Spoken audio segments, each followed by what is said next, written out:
Hey everybody, it's our man Reviews, and today it's another Goosebumps day. I got more Goosebumps for you guys to talk about, and this time, it's actually this book right here that I have to review to you guys today is actually a Goosebumps HorrorLand book from the Goosebumps HorrorLand book series. I think first came out in like 2008 or something. It's just another one of R.L. Stine's Goosebumps spin-off book series. But this one is book number 2, called Creep from the Deep. Now, I actually figured out that this particular book here is technically Deep Trouble 3, and if any of you guys are familiar with Deep Trouble books 1 and 2 from the original classic 62 book series, this book is basically the third and final book in the Deep Trouble series. Like, it came out right after those two books in the original series. The title isn't Deep Trouble like 3. It's just Creep from the Deep. I don't know why they gave the title for this book called Creep from the Deep. It doesn't really make any sense. The cover art is pretty nice. I think it's misleading though, if I completely remember right. But it does look very nice, very scary. But yeah, Creep from the Deep. There's the back. So, yeah, book number 2 in the Goosebumps HorrorLand series.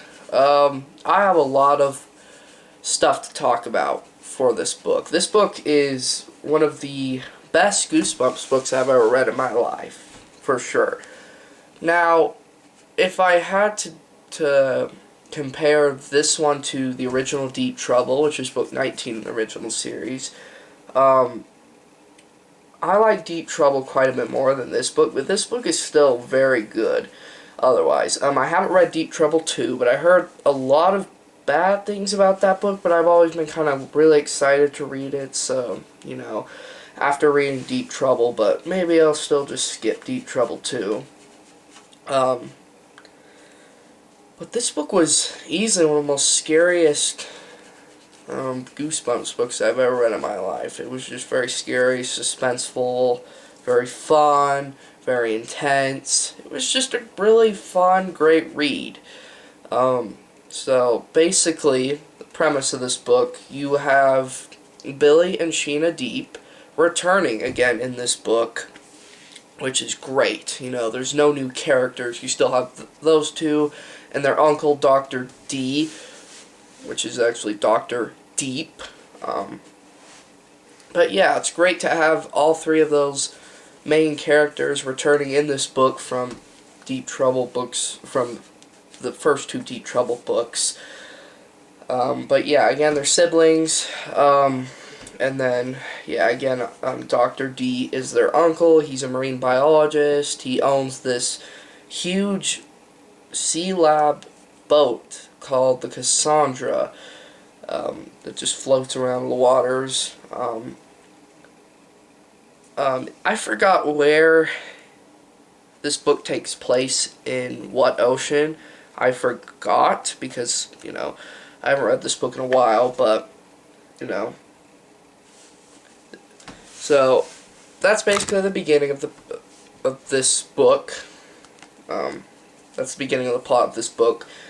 And then all 3 of them are just doing another casual kind of swim day in the ocean, snorkeling, diving on the Cassandra. And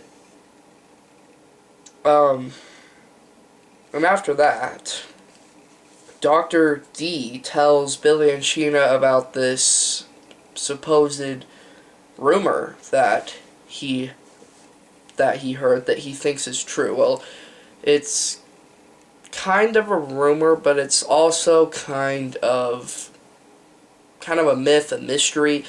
So basically, it's about this pirate called Long Ben One Leg. Yes, that's his name. He was an old pirate.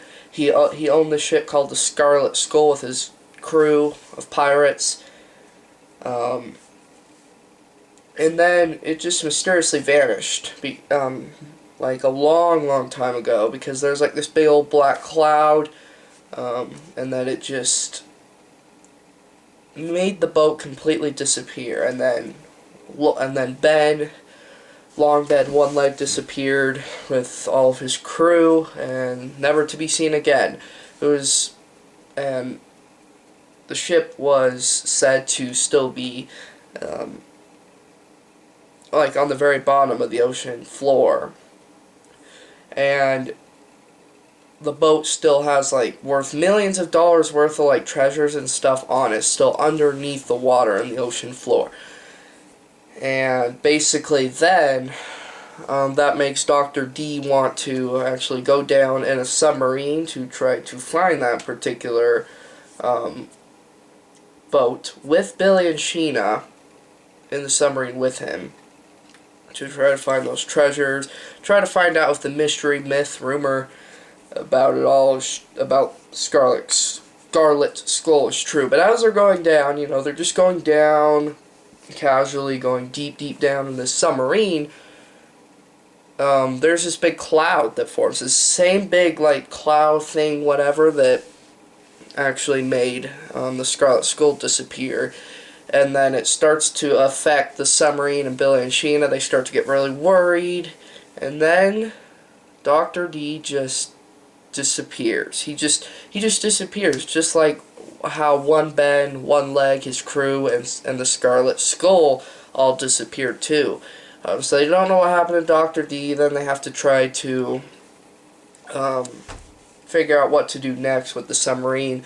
And then they find the ship, and then they start to experience some really scary things, They start to experience ghost pirates from One Leg's crew, and then they eventually experience One Leg himself too. And that's all I'm going to tell you about this book, because, again, I don't want to spoil it.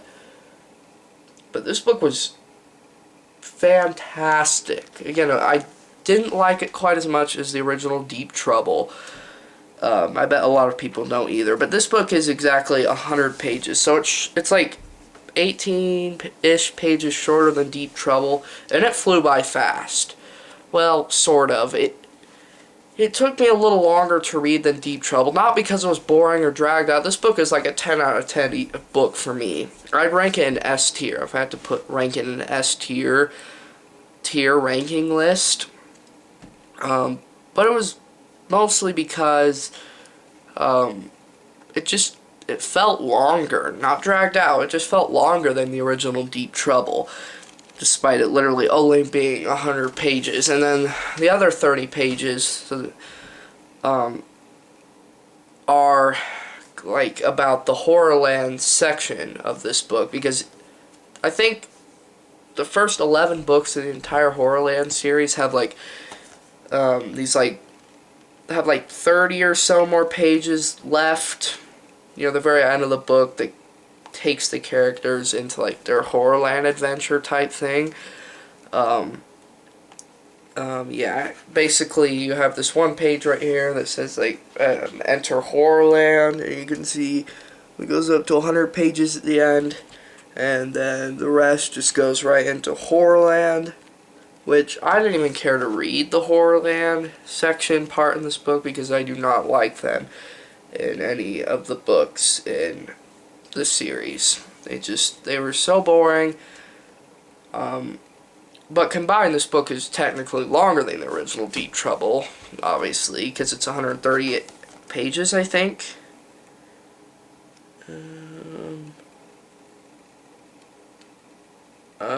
I think it is. Yeah, 137, excuse me. Basically, that's all I have to tell you about Goosebumps HorrorLand, book number 2, Creep from the Deep. Great book. Highly recommend it.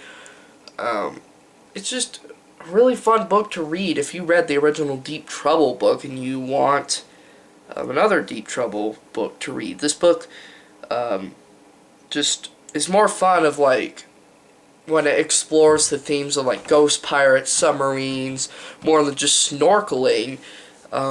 and like protecting animal life in the original Deep Trouble book. So that's how both books are different, surprisingly different. This book tried to do a little bit, well, a lot more. This book tried to be a lot more different than the original Deep Trouble book, and I think it did a great job on that, and I love it deeply. So, anyways, that's it for my review for Creep from the Deep. If you want to see more of my Goosebumps book reviews, just comment down below, subscribe down below, and I'll see you again in the next videos. Take care.